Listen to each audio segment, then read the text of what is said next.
dalam sejarah ada seorang ratu yang pertama kali menyatukan Nusantara. Ya. Jadi kita kan hanya mengenal bahwa pemersatu Nusantara itu Gajah Mada yang pertama. Enggak. Yang pertama kali menyatukan Nusantara itu namanya Rakai Mataram Ratu Sanjaya. Ya. Dia berkuasa tahun 732 Masehi sampai tahun 754 Masehi. Wilayah kekuasaannya sampai ke Thailand Selatan. Ya. Karena itu di Thailand Selatan sekarang itu ada kota namanya kota Chaya. Itu sebetulnya lidah orang Thailand menyebutkan kota Jaya Sanjaya. Ya. Ada prasasti Ligor di sana, ya. Menunjukkan bagaimana anak didikan Sanjaya yang namanya Wisnu Dharanindra itu menguasai wilayah itu. Ya. Nah, itu sampai ke sana kekuasaan itu. Ya. Nah, karena itu jangan kaget kalau Raja Thailand yang berkuasa sekarang itu sebetulnya dinasti Suwarnabhumi, keturunan Wisnu Dharanindra dari Sriwijaya. Ya. Tapi dulu kekuasaan di sini. Kenapa? Karena Wisnu Dharanindra ini wangsanya dari Sailendra. Ya, karena berkuasa sampai.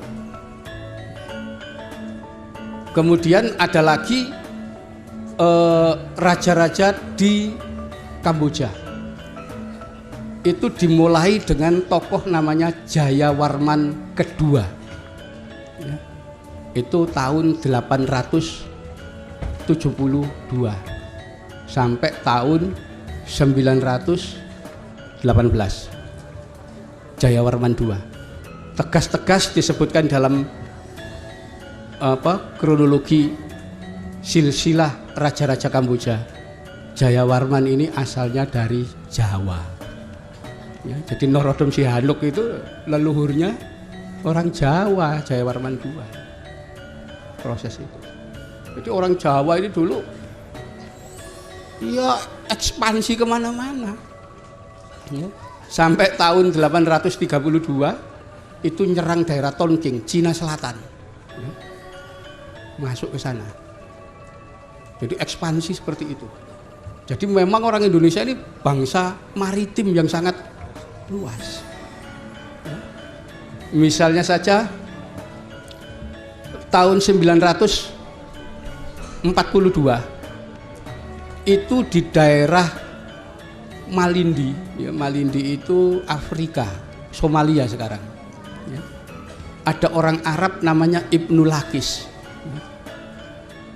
Dia mencatat di pelabuhan itu didatangi orang-orang, dia nyebut ya wah-wah, ya. Mungkin yang dimaksud Jawa, tapi dia nulis wah-wah. Ya. Dia datang membawa 1000 kapal. Ya. Jadi iring-iringan itu 1000 kapal. Satu kapal itu isinya sekitar 700 orang. Kita bisa bayangkan ya, hampir 700.000 orang, hampir 1 juta mengarungi lautan sampai ke Afrika Timur. Ya. Ibnu Lakis mencatat orang-orang ini negaranya dekat Cina dan mereka sudah melakukan perjalanan di lautan selama 1 tahun. Mereka bergerak ke selatan, ya, katanya kita mencari budak-budak Afrika kulit hitam untuk kita jual sebagai budak. Orang-orang ini digambarkan rambutnya panjang, dia hanya pakai penutup kain, ya. Kulitnya coklat-coklat hitam-hitam begitu. Ya.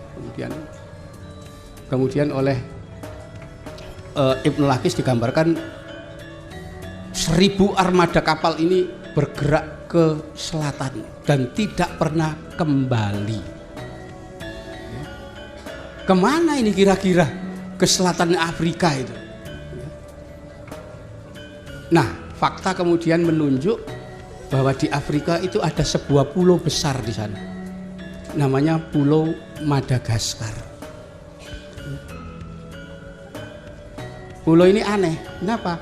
Penduduknya kulitnya coklat. Harusnya kan hitam bong itu di Afrika. Pulau ini enggak, kulitnya coklat. Kalau ngomong banyak kosakata bahasa Jawa. Ya. Jadi saya kebetulan di Unibro itu ada anak dari Madagaskar ya, kuliah di sana. Saya dikasih kamus bahasa Madagaskar.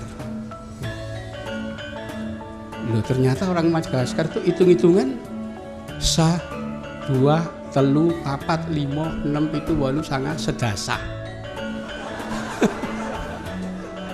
1000 itu 1000. Ya, anak ya anak gitu. Jadi loh ini bahasa Jawa gitu. Dan menduga ini yang dicatat Ibnu Lakis dulu, rupanya mereka pindah ke Madagaskar dan tidak kembali lagi ke Jawa. Itu ternyata orang-orang Indonesia ini ekspansinya luar biasa kemana-mana. Sampai ada anak di jurusan bahasa Inggris di Unibro itu, dia asalnya dari Hawaii. Dia mengatakan juga Hawaii itu bahasa setempat di sana.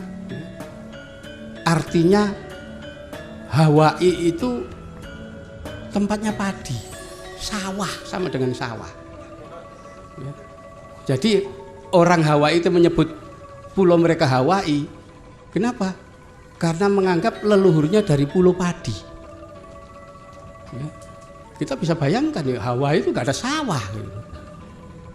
Ya, kok bisa disebut pulau padi, dari mana itu istilah itu? Lagi-lagi saya tanya, coba bahasa Hawaii lokal hitung-hitungan sama, sah, ruah, tilu, 4, 5, 6, 7, 8, 9, 10. Loh, berarti orang Hawaii dulu dari Jawa gitu. Ya, mereka nganggap begitu. Ya. Jadi ternyata orang dari Fiji, dari Nusantara ini semua. Ya, itu model-model itu tuh yang kita lihat zaman kuno, orang-orang itu seperti itu. Ya. Itu yang kekayaan peradaban yang kita lupakan sekarang. Itu berarti sebelum Majapahit, Pak. Jauh sebelum Majapahit. Jauh sebelum Majapahit. Jauh sebelum Majapahit di 1300. 1293. Ya. Itu sampai masih belum setahun 1000, Pak. Belum, masih tahun 800-an. Ya. Kita sudah bisa itu. Coba orang yang tidak pernah sekolah zaman dulu tapi belajarnya di 4 tempat ini, 4 sistem ya. Di padepokan, di dukuh, ya, di asrama, di pesantren, mampu menciptakan motif warna kain ya seperti yang dipakai Bapak ini. Batik. Orang zaman kuno sudah menciptakan itu. Ada nggak sarjana sekarang yang mampu menciptakan model baru, sistem yang kira-kira sama dengan batik? Nggak ada. Ada, itu anak SMA lulus tuh dicoreti tanda tangan.